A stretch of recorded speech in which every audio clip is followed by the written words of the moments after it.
জগন্নাথ ছাত্রদল অন্য অন্য ইউনিভার্সিটিতে অনেকটাই মনে করেন আপনার সংঘবদ্ধ, এবং আমি মনে করি যে বাংলাদেশে যতগুলা ইউনিট আছে প্রত্যেকটা ইউনিটের চাইতে জগন্নাথ বিশ্ববিদ্যালয় সংঘবদ্ধ।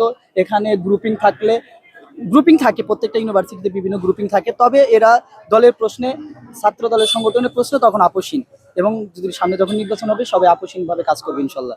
ছাত্র দলের যদি এখানে প্যানেল দেয় ভিপি হিসেবে কাকে দিতে পারেন? এটা আসলে সরাসরি বলতে পারতেছি না যে কিভাবে আসতে পারে, কারণ ছাত্র দল একটা লম্বা লিস্ট। কারণ এখানে সিনিয়র থেকে শুরু করে একদম জুনিয়র লেভেল পর্যন্ত হতে পারে। এখন সিনিয়র থেকে যদি আসে কেউ আসতে পারে, এবং জুনিয়র থেকেও আসতে পারে, এটা বলতে পারতেছি না। এটা আসলে যখন সুনির্দিষ্টভাবে রুটম্যাপ প্রকাশ করা হবে এবং যখন বাস্তবায়ন হবে তখন বোঝা যাবে, বলতে পারি। তারাই বলা যাবে। দুইটা ভার্সিটিতে যে নির্বাচন হয়েছে সেখানে সুষ্ঠু হয়নি বলে ছাত্রদের দাবি করছে।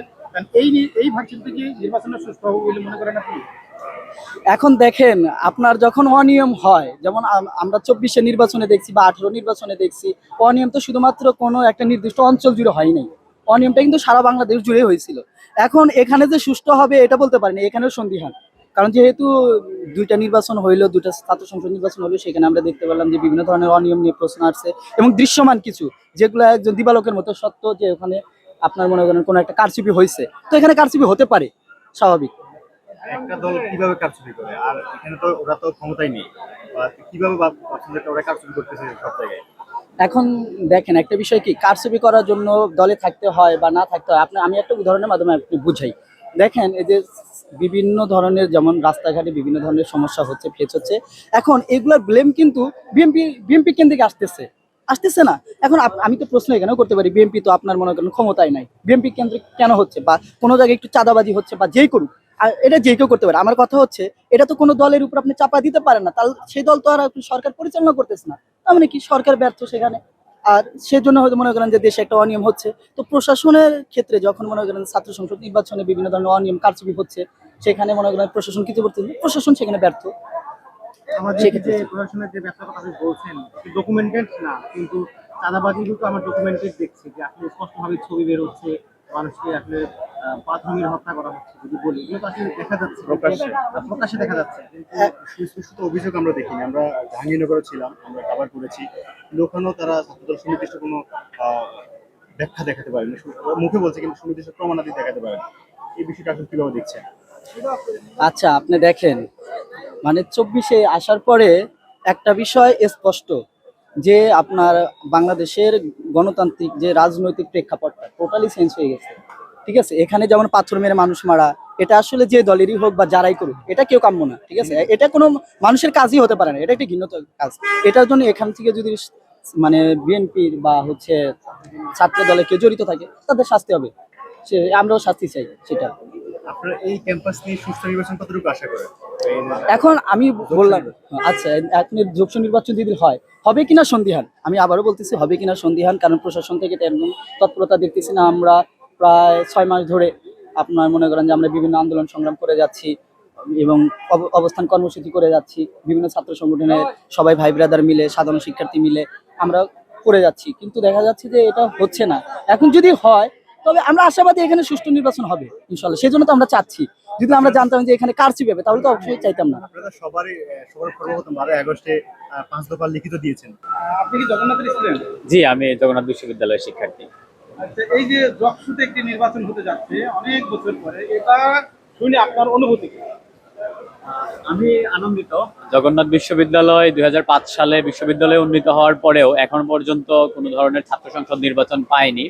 তো সেই দিক থেকে চিন্তা করলে আমরা মনে করি যে জগন্নাথ বিশ্ববিদ্যালয়ের শিক্ষার্থীরা তাদের প্রতিনিধিত্ব নির্বাচনের একটা সুযোগ পাচ্ছে ইনশাল্লাহ, যদি যকসু বাস্তবায়ন হয়। এখনো এটা আমাদের মানে বাস্তবায়ন হয় নাই কখনো ইতিপূর্বে। আমরা আশাবাদী আর কি, এবং আনন্দিত। এই নির্বাচনে কোন দলটি এগিয়ে থাকতে পারে বলে আপনার কাছে মনে হয়? এটা আসলে ইতিমধ্যে দুইটা ছাত্র সংসদ নির্বাচন হয়েছে, ঢাকা বিশ্ববিদ্যালয় এবং জাহাঙ্গীরনগর বিশ্ববিদ্যালয়ে। তো জগন্নাথ বিশ্ববিদ্যালয়ে আমি মনে করি এখানেও ছাত্র শিবির সম্ভবত ভালো করবে। তারা 2024 সালের 5 আগস্টের পরবর্তীতে আমি দেখেছি যে জগন্নাথ বিশ্ববিদ্যালয় ক্যাম্পাসে বেশ কিছু সাধারণ শিক্ষার্থীদের নিয়ে বেশ কিছু প্রোগ্রাম করেছে, যেমন নবীনবরণ করেছে, ফল উৎসব করেছে, প্রকাশনা উৎসব করেছে, এর বাইরেও তাদের আরো বিতর্ক সহ বেশ কিছু প্রোগ্রামাদি আছে। সেই তুলনায় আমি যদি তুলনা করি অন্যান্য ছাত্র সংগঠনগুলো আন্দোলনে থাকলেও দেখা যাচ্ছে যে শিক্ষার্থী বান্ধব খুব বেশি প্রোগ্রামাদি তারা করতে পারে নাই। তো আমার কাছে মনে হয় এই প্রোগ্রামগুলো সাধারণ শিক্ষার্থীদের মানসপটে আছে এবং এটা তাদের প্রভাবিত করবে ছাত্র সংসদ নির্বাচনে। আমার মনে হয় এখানেও ছাত্র শিবির সম্ভবত ভালো করবে। আমরা দেখেছি ডাকসু এবং জাকসুতে পুরুষ ভোটারদের পাশাপাশি নারী শিক্ষার্থীদের অনেক ভোটার পেয়েছে শিবিরের প্যানেল। এই জগন্নাথের যে নির্বাচন যদি হয়, এখানে নারী শিক্ষার্থীদের ভোট কেমন পাবে ছাত্র শিবির? আসলে ছাত্র শিবিরের রাজনীতিটা অন্যান্য রাজনৈতিক দলগুলো থেকে একটু আলাদা। আমি যতটুকু দেখেছি তাদের আচার আচরণ একটু নম্র ভদ্র এবং সাধারণত তারা মেধাবী হয়।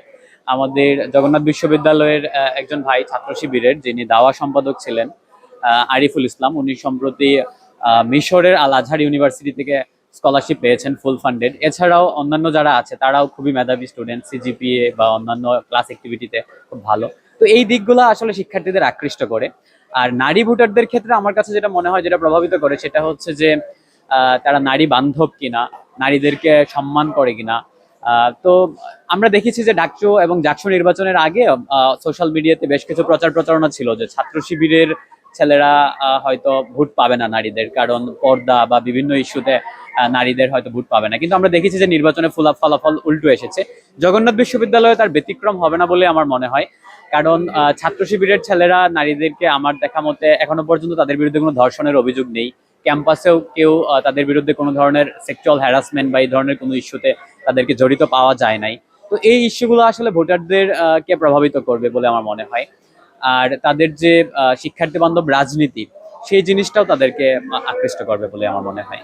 আমি ইতিমধ্যে বলেছি বেশ কয়েকটা কারণ। এক হচ্ছে তাদের পড়াশোনা বা পড়ুয়া হওয়া এবং রানিং শিক্ষার্থী হওয়া। চলমান শিক্ষার্থীদের সাথে ক্যাম্পাসের শিক্ষার্থীদের একটা যোগাযোগ থাকে, প্রতিনিয়ত দেখা সাক্ষাৎ হয়। তো এই জিনিসটা তাদেরকে প্রভাবিত করে। আর রেজাল্ট এবং একই সঙ্গে যখন এক্সট্রা কারিকুলার অ্যাক্টিভিটিসে তারা এগিয়ে থাকে, তখন এই জিনিসগুলো আসলে বিভিন্ন সেগমেন্টের শিক্ষার্থীদের আকৃষ্ট করে। যেমন কেউ যদি খেলাধুলায় ভালো হয়, তাহলে খেলাধুলায় যারা জড়িত থাকে তারা চায় যে তাদের ওই প্রার্থীটাই বিজয়ী হয়ে আসুক। বিতর্কে যারা ভালো করে, বিতার্কিকরা চায় যে একজন ভালো বিতার্কিক যেন এই ছাত্র সংসদ নির্বাচনে উঠে আসে, যেন তাদের প্রতিনিধিত্ব করতে পারে। তো এই দিক থেকে চিন্তা করে আসলে আমার মনে হয় যে শিক্ষার্থী বান্ধব রাজনীতির যে একটা আবহ বা মানে চাওয়া শিক্ষার্থীদের মধ্যে তৈরি হয়েছে 5 আগস্টের পর, সেই জায়গা থেকে ছাত্র শিবির অনেক বেশি জনপ্রিয় হয়ে। আমরা ডাকসু এবং জাকসু দুইটা নির্বাচনে দেখতে পেয়েছি যে ছাত্রদল অন্যান্যদের তুলনায় আসলে খুব বেশি ভালো করতে পারে নাই। এখানে অনেকগুলা ফ্যাক্টর কাজ করেছে। যেমন 2024-এর 5 আগস্টের পূর্ববর্তী সময়ে আসলে ক্যাম্পাসে ছাত্র দলের রাজনীতির অস্তিত্ব ছিল না বলেই চলে। খুব সীমিত পর্যায়ে তাদের কিছু মিছিল মিটিং হয়তো ক্যাম্পাসের বাহিরে অঙ্গনে হয়েছিল। তারা আসলে ক্যাম্পাসে সম্পৃক্ততার সাথে কোনো প্রোগ্রামাদি করতে পারে নাই। ইভেন 2024-এর 5 আগস্টের পরবর্তী সময়েও আমরা দেখেছি যে আসলে শিক্ষার্থী বান্ধব যে রাজনীতির কথা তারা বলছে, সেই তুলনায় তাদের প্রোগ্রামগুলো জনসম্পৃক্ত ছিল না। শিক্ষার্থীরা খুব বেশি আগ্রহ সহকারে তাদের প্রোগ্রামাদিতে ছিল না। তো আমি মনে করি এখানে তারা যদি এখানে এই চেঞ্জটাকে ফুটায় তুলতে পারে, তাদের প্রোগ্রামে শিক্ষার্থীদের আকৃষ্ট করতে পারে, তাহলে তারা ভালো করতে পারবে। আর আরেকটা ব্যাপার হচ্ছে যে পেশি শক্তি নির্ভর যে রাজনীতি 2024-এর পূর্ববর্তী সময়ে ছিল, শিক্ষার্থীরা সেই রাজনীতি প্রত্যাখ্যান করেছে। তো এই দিক থেকে চিন্তা করলে আমরা দেখতে পাই যে ছাত্র দলে সেই পরিবর্তনটা খুব বেশি পরিমাণে আসেনি।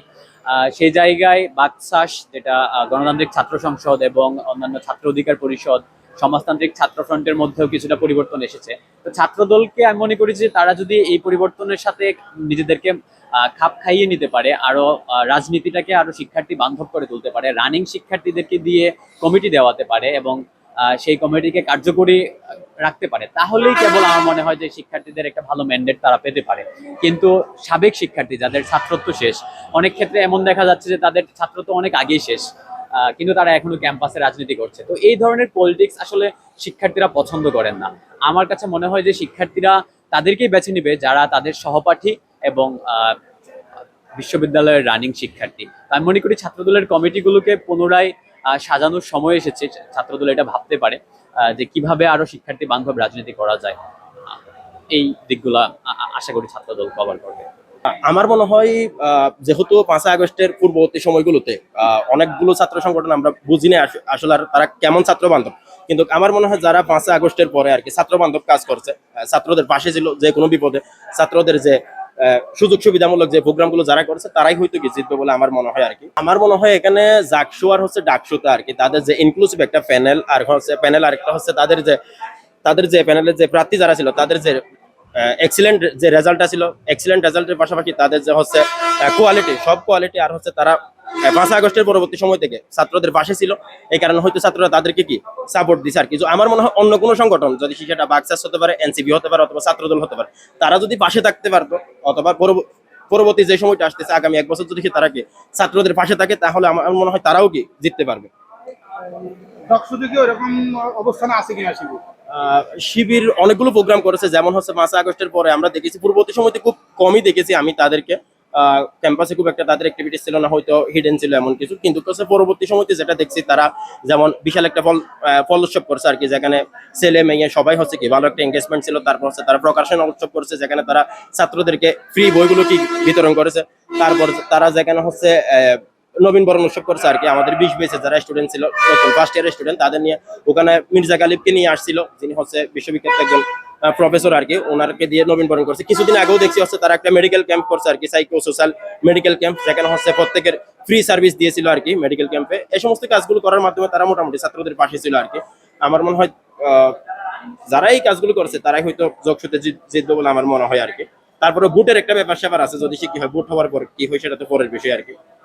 নারী শিক্ষার্থীদের ভোট কোন প্যানেল বেশি পেতে পারে বলে মনে করছেন? আমরা যেহেতু আমাদের হচ্ছে জাকসু আর হচ্ছে আমাদের যে ডাকসুর যে নির্বাচন দুইটা ছিল আর কি, এই দুইটা নির্বাচনের মধ্যে প্রথম দিকে দেখলাম হচ্ছে অনেকে বলছিল ছাত্র শিবির নারী বিদ্বেষ আর কি, অন্যান্য যেগুলো ছিল আর কি ওনারা বলছিল ছাত্র শিবির নারী বিদ্বেষ, কিন্তু পরবর্তী